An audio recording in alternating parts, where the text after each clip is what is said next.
ফুচকা ছাড়া একদম চলে না। বিকেল হলে শুধু এসব খাইতেই মন চায়। হ্যালো এভরিওয়ান, আসসালামু আলাইকুম। কেমন আছেন সবাই? আশা করি সবাই ভালো আছেন। আলহামদুলিল্লাহ আমিও ভালো আছি।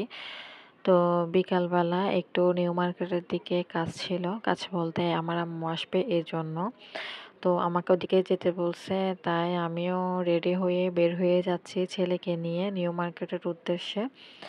বলতে, বলতে চলে আসলাম নিউ মার্কেট বিপণী বিতান। চট্টগ্রামের মানুষ সবাই চিনে অবশ্য। এটা নতুন করে বলার কিছু নাই। তারপরেও বলতেছি ভিডিওতে। নিউ মার্কেট বিপণী বিতান চলে আসলাম। আমার আম্মু কোনো কিছুর দরকার হলে বা আমার জন্য কিছু নিয়ে আসলে নিউ মার্কেটেই আসে, যদি আমার বাসায় আসতে না পারে আরকি। তো যখন দেখা যায় আমার বাসায় আসে তো বাসায় আসে, আর যখন দেখা যায় যে বিশেষ জরুরি আমার আম্মু আসতে পারতেছে না, ইমার্জেন্সি আমাকে কোনো কিছু দিতে হচ্ছে, তো আমাকে নিউ মার্কেট চলে আসতে বলে আরকি। আমিও নিউ মার্কেটে চলে যাই মায়ের সাথে দেখা করতে। মা কি আনছে ওগুলা দেখার জন্য অনেক বেশি এক্সাইটেড হয়ে থাকি। তো প্রত্যেক মেয়েরাই মনে হয় এমন। তো যাই হোক, আমি আর ছেলে হাঁটতেছি এখানে নিউ মার্কেটের মধ্যে। আমার আম্মু আসছে, একটু করে এদিকে বসলাম। পার্কিং এর ওখানে অনেক সুন্দর একটু জায়গা আছে। তো বিকাল টাইমে অনেক বেশি ভালো লাগতেছিল। ওয়েদারটাও অনেক বেশি সুন্দর, অনেক বেশি ভালো লাগতেছে। গরম একটু কম। তো এখন তো কোথায়, কোথায় অনেক বেশি বৃষ্টি হচ্ছে, চট্টগ্রামেও হইছে। কিন্তু কি আর বলবো, গরম তো লাগে যে কমে না।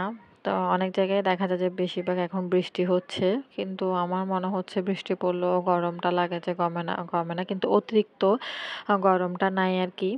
আবহাওয়া খুবই শীতল আছে। যাই হোক, সবকিছুর জন্যই আলহামদুলিল্লাহ। দেখেন এখানে কি সুন্দর, সুন্দর শাড়ি কালেকশন।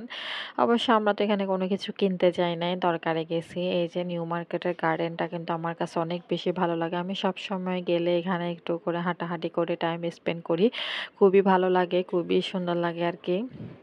তো এরপর আসলাম একটু ফুচকা খাইতে। নিউ মার্কেটে আসবা ফুচকা খাবো না, এটা তো আর হয় না। তো নিউ মার্কেটের প্রাইসটা একটু বেশি রাখে। তারপরও নিলাম আরকি। একটা ফুচকাই খাইলাম, বেশি কিছু খাই নাই। এই তো ফুচকা নিছি খাওয়ার জন্য। মানে কি বলবো, এভারেজ আরকি। আসলে নিউ মার্কেট ওদের দোকান ভাড়া দিতে হয়, লাইটিং ভাড়া, স্টাফ ভাড়া সবকিছু মিলিয়ে আসলে প্রাইসটা রাখে। তো যাই হোক, ভালোই লাগছে মোটামুটি আরকি। সবসময় তো খাওয়া হয় কিন্তু নিউ মার্কেট গেলেও খাই আরকি। এটা ফুচকা পাগলদের অবস্থা যা হয় আরকি। আমার সাথে তো আমার ছেলেও আছে মাশাআল্লাহ ফুচকা পাগল। এরপর আসছি আমরা হচ্ছে নিউ মার্কেটের অপোজিটে মালঞ্চতে। মালঞ্চের নাস্তাগুলো এত বেশি মজা, কি বলবো। আমি চিন্তা করতেছি ফুচকা না খাই এখান থেকে খাইতাম অনেক বেশি ভালো হইতো। আজকের ভিডিওটি কেমন লেগেছে জানাবেন।